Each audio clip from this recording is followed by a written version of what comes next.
नमस्कार दोस्तों, स्वागत है आपका नॉलेज हब के इस ज्ञानवर्धक सफ़र में। स्टैटिक जीके की हमारी सीरीज़ में अब तक हमने 6 बेहद ज़रूरी और इंटरेस्टिंग टॉपिक्स पर चर्चा किया है हम लोगों ने, जो कि 6 टॉपिक्स मैंने ऑलरेडी कवर अप कर दिया है। जिसमें कि पहला टॉपिक था हमारा इंडियन फोक डांस और आर्टिस्ट का, जिसमें कि हम लोग जिसका मैंने 2 पार्ट बनाया था। और दूसरा टॉपिक था हमारा म्यूजिकल इंस्ट्रूमेंट्स एंड इंस्ट्रूमेंटलिस्ट का, यानी वाद्य यंत्र और उनके वादक के नाम के बारे में, और किनको क्या नोबेल प्राइज़ मिला है, क्या पुरस्कार मिला है, उसके बारे में मैंने जाना था। तीसरा टॉपिक था हमारा famous festivals and fairs of India. चौथा था हमारा इंपॉर्टेंट टेम्पल्स ऑफ इंडिया, हर एक स्टेट में अलग अलग टेम्पल्स फेमस हैं। पांचवा था हमारा इंडियन ड्रेस क्या, और छठा important folk arts of India. ये टोटल 6 पॉइंट्स मैंने कवर अप कर दिए हैं। और आज हम लेकर के आए हैं 7वां विषय, जो कि 7वां टॉपिक है, जो कि प्रतियोगी परीक्षाओं के लिए लिहाज से, यानी कि जो प्रतियोगी जो भी कम्पिटिटिव एग्जाम होता है उसके लिहाज से बहुत ही ज़्यादा महत्वपूर्ण होने वाला है, जिसका नाम है भारत सरकार की महत्वपूर्ण योजनाएं, यानी कि इम्पोर्टेंट सेंट्रल गवर्नमेंट स्कीम्स। जितने भी लाइक सेंट्रल गवर्नमेंट की स्कीम है, किसके लिए लाइक लाया गया है, तो ये सारी चीज़ों के बारे में हम जानेंगे। तो दोस्तों, जब भी आप UPSC, SSC, BPSC, railway, banking या किसी भी गवर्नमेंट एग्जाम की अगर आप तैयारी करते हैं, तो उसमें सरकार की योजनाओं से जुड़े सवाल जरूर पूछे जाते हैं। यही वजह है कि हमने इस विषय को, यानी कि इस टॉपिक को हमने 2 या 3 भागों में विस्तार से कवर करने का फैसला किया है, ताकि कोई भी महत्वपूर्ण योजना छूट ना जाए। ठीक है, तो इससे पहले हम बात करेंगे उन योजनाओं की जो जन कल्याण, गरीबी हटाओ, कृषि सुधार और महिला सशक्तिकरण जैसे क्षेत्रों से जुड़ी हुई है। ठीक है, हर योजना की शुरुआत कब हुई, उसका उद्देश्य क्या है, कौन सा मंत्रालय इसके पीछे है, और उसका लाभ किन वर्गों को मिलता है, ये सारी जानकारी आपको इस वीडियो में मिलने वाली है। तो चलिए बिना देर किए शुरू करते हैं आज का वीडियो, जिसका नाम है भारत सरकार की प्रमुख योजनाएं, जिसका पार्ट 1 मैं आज बना रहा हूँ। ठीक है, वीडियो अगर आपको अच्छा लगे तो लाइक, कमेंट और सब्सक्राइब जरूर करें, ताकि आने वाले भाग भी आपसे मिस ना हो। ठीक है, तो चलिए सबसे पहला जो हमारा योजना है, सबसे पहले योजना का जो हमारा नाम है वह है हमारा जनधन योजना। ठीक है, जनधन योजना का नाम क्या है, उनका कब शुरुआत हुआ, कब, ये मैंने बताया कि इसके बारे में थोड़ा विस्तार से जानेंगे। तो जनधन योजना है 28 अगस्त 2014 को शुरू किया गया था। इसमें क्या, इसका उद्देश्य क्या था, तो अधिकतम लोगों को बैंकों से जोड़ना, यानी कि अधिकतम लोगों को बैंकों से जोड़ना, जिससे उन्हें बचत का प्रोत्साहन मिल सके। इस योजना का इसीलिए शुरुआत किया गया था ताकि ज़्यादा से ज़्यादा लोगों को बैंकों से जोड़ें और उन्हें बचत करने का प्रोत्साहन मिल सके। यह जो योजना है मिनिस्ट्री ऑफ फाइनेंस द्वारा संचालित की जाती है। अब तक 46.25 यानी 46.25 करोड़ खाते दिसंबर 2022 तक खोले गए हैं। इस योजना में बैलेंस शून्य होने पर बैंक आपसे कोई शुल्क नहीं लेता है। इस योजना के अंतर्गत अगर आपका कोई बैंक अकाउंट खुलता है, अगर उसमें बैलेंस आपका 0 हो जाता है, तो आपसे बैंक कोई भी चार्ज नहीं लेता है। ठीक है, जनधन योजना पर बीमा लाभ ले सकते हैं, जिसके तहत 1 लाख रुपए का दुर्घटना बीमा तथा 1 लाख है ना, हाँ, 1 लाख का दुर्घटना बीमा तथा 3 लाख रुपए तक का सामान्य बीमा का कवर अप दिया जाता है। ठीक है, 30,000 का सामान्य जनरल बीमा का कवर अप दिया जाता है। हालिया आंकड़ों के अनुसार देश के विभिन्न बैंकों में जनधन खातों में जमा धनराशि 1.30 लाख करोड़ रुपए से अधिक है। प्रधानमंत्री जनधन योजना में महिलाओं की भागीदारी 55.2% रही है, यानी कि आधे से ज़्यादा जो है लेडीज लोगों का खाता खोला गया है, और लेडीज लोगों के खाते में लगभग 1.30 लाख करोड़ रुपए से अधिक की धनराशि जमा हो चुकी है। ठीक है, तो इस जो योजना का लाने का जो मेन मकसद था, मेन जो मुद्दा था, कि ज़्यादा से ज़्यादा लोगों को बैंकों से जोड़े ताकि उनको बचत करने का प्रोत्साहन मिल सके, जिसमें कि ज़्यादातर महिलाओं का अकाउंट खोला गया। तो उसका उद्देश्य का एक तरह से बोला जाए तो रिजल्ट भी दिखा। रिजल्ट इस रूप में दिखा क्योंकि उनको जो सामान्य बीमा भी मिला है और 1 लाख रुपए का दुर्घटना बीमा भी मिला है।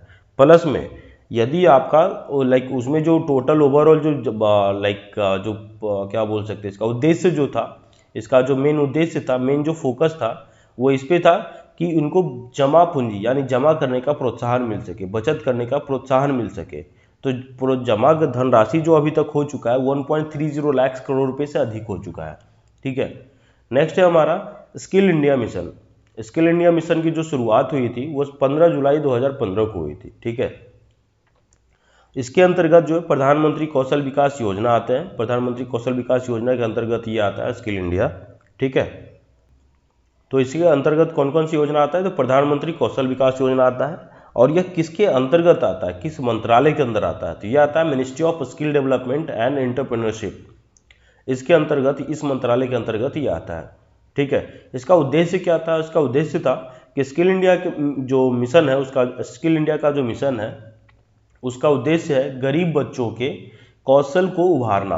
यानी कि गरीब बच्चों है, जिन बच्चे हैं जिनको कि लगता है कि मुझे फाइनेंशियली नहीं है, मेरे पास पैसा नहीं है, जिसकी वजह से वो कोई नया स्किल नहीं सीख पा रहे हैं। अगर उनके पास स्किल सीखने की इच्छा भी है फिर भी वो नहीं सीख पा रहे हैं, तो उनके कौशल को उभारना इस योजना का मेन उद्देश्य था। जिन्होंने किसी कारणवश अपनी पढ़ाई को विराम लगा दिया है, देश में युवा बेरोजगारी को दूर करने के लिए युवाओं को प्रशिक्षित कर युवाओं को रोजगार योग्य बनाने के लिए एक व्यवस्था का निर्माण करना।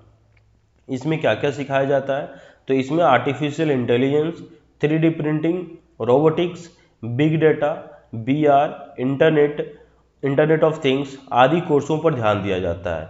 ये जो कोर्स होता है यह पूर्णतः निःशुल्क होता है। इसमें युवाओं को 2 लाख रुपए तक का व्यक्तिगत दुर्घटना बीमा भी मिलता है। तो स्किल इंडिया मिशन का ये था कि जितने भी लोग हैं, जैसा आप लोग को पता होगा कि आप लोग के आसपास में मैट्रिक करके, इंटर करके, 10th 12th ग्रेजुएशन करके आसपास में बहुत सारे लोग ऐसे हैं जो कि बेरोजगार बैठे रहते हैं। क्यों बेरोजगार बैठे रहते हैं? क्योंकि उनको जो कंपनी के पास वैकेंसी तो है, लेकिन कंपनी को जो स्किल सेट चाहिए वो लोगों के पास नहीं है। वो देश के लोगों, जो युवा हैं, उनके पास वो स्किल सेट नहीं है। तो उस स्किल सेट को इम्प्रूव करने के लिए, उस स्किल सेट को इंक्रीज करने के लिए सरकार ने एक नया योजना लॉन्च किया जिसका नाम है स्किल इंडिया मिशन, जिसके तहत प्रधानमंत्री कौशल विकास योजना लॉन्च किया गया।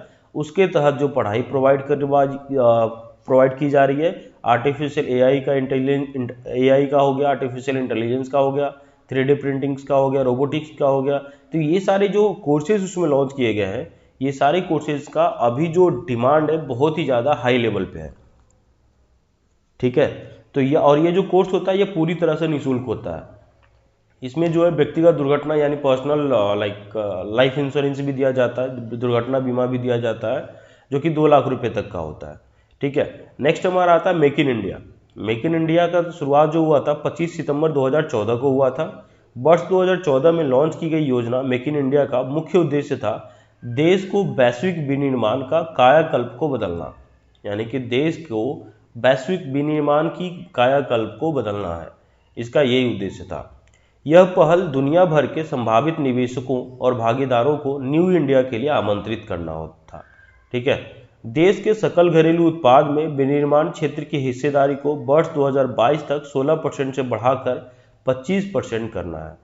नियति आधारित विकास को बढ़ावा देना मेक इन इंडिया की सहायक पहल है। राष्ट्रीय एक खिड़की प्रणाली यानी NSWS भी स्टार्ट किया गया। गति शक्ति, एक जिला एक उत्पाद योजना, अर्धचालक पारिस्थितिकी तंत्र योजना बनाने हेतु योजना हो गया। तो ये सारी योजना जो है इसके अंतर्गत लॉन्च किए गए हैं। और यह किस मंत्रालय के अंतर्गत आता है? तो यह आता है ministry of commerce and industry. तो इस मंत्रालय के अंतर्गत जो है ये मेक इन इंडिया आता है। ठीक है, उसके बाद हमारा आता है दीनदयाल उपाध्याय अंत्योदय योजना। दीनदयाल उपाध्याय अंत्योदय योजना जो है 25 सितंबर 2014 को लॉन्च किया गया है। और यह जो आता है ministry of housing and urban poverty alleviation government of India के अंतर्गत आता है। इसका बजट 3000 करोड़ रुपए का है। उद्देश्य क्या है? तो उद्देश्य यह है कि इस योजना का उद्देश्य कौशल विकास और अन्य उपायों के माध्यम से आजीविका के अवसरों में वृद्धि करना और ग्रामीण गरीबी को कम करना। एक और उद्देश्य है कि सामाजिक एकजुटता और संस्था का विकास करना, शहरी गरीबों को सब्सिडी देना, शहरी निराश्रय के लिए आश्रय प्रोवाइड करना। तो ये सारे उद्देश्य थे दीनदयाल उपाध्याय अंत्योदय योजना का। ठीक है, नेक्स्ट हमारा आता है स्वच्छ भारत मिशन का। स्वच्छ भारत मिशन का शुरुआत हुआ था 2 अक्टूबर 2014 को। पेयजल और स्वच्छता मंत्रालय के अंतर्गत ये आता है। इसका उद्देश्य था कि स्वच्छ भारत का उद्देश्य था कि दिनांक 2 अक्टूबर 2019 तक स्वच्छ एवं खुले में शौच मुक्त यानी ODF बनाने के लिए। ठीक है, जागरूकता लाकर स्वास्थ्य संबंधी शिक्षा के माध्यम से अस्थायी स्वच्छता के लिए प्रक्रियाएं अपनाना। यानी कि जितना ज़्यादा से ज़्यादा हो सके खुले में शौच मुक्त करना और स्वच्छता के प्रति लोगों को जागरूक करना ताकि उनको बीमारियों से मुक्ति मिल सके। तो ये इसका मेन उद्देश्य था। ठीक है, नेक्स्ट हमारा आता है कि सांसद आदर्श गांव योजना। ये 11 अक्टूबर 2014 को लॉन्च किया गया था। प्रत्येक सांसद द्वारा एक गांव को गोद लेकर विकसित करना ही सांसद आदर्श गांव योजना का मिशन था। ठीक है, उसके बाद है मिशन इंद्रधनुष योजना। मिशन इंद्रधनुष योजना 25 दिसंबर 2014 को लॉन्च किया गया। इंद्रधनुष के 7 रंगों को प्रदर्शित करने वाला मिशन इंद्रधनुष का उद्देश्य था उन बच्चों का 2020 तक टीकाकरण करना जिन्हें टीके नहीं लगे हैं या डिप्थीरिया, बलगम, टिटनेस, पोलियो, तपेदिक, खसरा तथा हेपेटाइटिस बी रोकने जैसे 7 टीके आंशिक रूप से लगे हैं। ठीक है, इंद्रधनुष में 7 रंग होते हैं, इसलिए 7 बीमारियों को लेकर के ये टीका लगाने के लिए शुरुआत किया गया था। ठीक है, मिशन इंद्रधनुष योजना 2.0 भी लॉन्च किया गया जो कि प्रभावी वर्ष 2017 तक ये प्रभाव जो इंक्रीज किया गया था। ठीक है, नेक्स्ट है उसके बाद इसी में कहा गया है कि 2 साल से कम उम्र के 90% बच्चों का टीकाकरण कवर करना इसका मेन उद्देश्य था।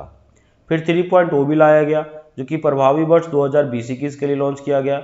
राष्ट्रीय टीकाकरण कार्यक्रम के कवरेज का विस्तार करने के लिए केंद्र सरकार ने फरवरी 2020 में गहन मिशन इंद्रधनुष 3.0 लॉन्च किया।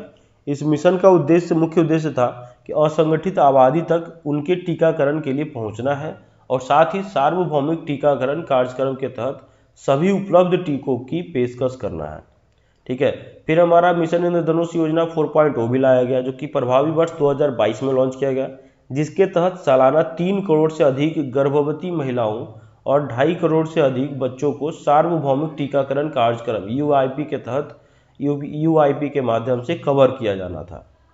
ठीक है, तो ये सारी मिशन इंद्रधनुष योजना इसलिए 3-4 बार लॉन्च किया गया ताकि 7 बीमारी से उनको जो है मुक्ति मिल सके। ठीक है, नेक्स्ट हमारा आता है पंडित दीनदयाल श्रमेव जयते योजना। ये योजना का शुरुआत 16 अक्टूबर 2014 को किया गया जो कि श्रम मंत्रालय के अंतर्गत आता है। इसका मेन उद्देश्य था कि स्थानीय निर्माताओं को प्रोत्साहित करके मेक इन इंडिया योजना को लागू करना, यानी कि जो आसपास के जो स्थायी जो क्या बोल सकते हैं बिल्डर होते हैं या प्रोड्यूस करने वाली जो कंपनी होती है उनको प्रोत्साहित करके मेक इन इंडिया योजना को लागू करना। उद्योगों को श्रम कानूनों और श्रम प्रक्रियाओं में सुधार करना।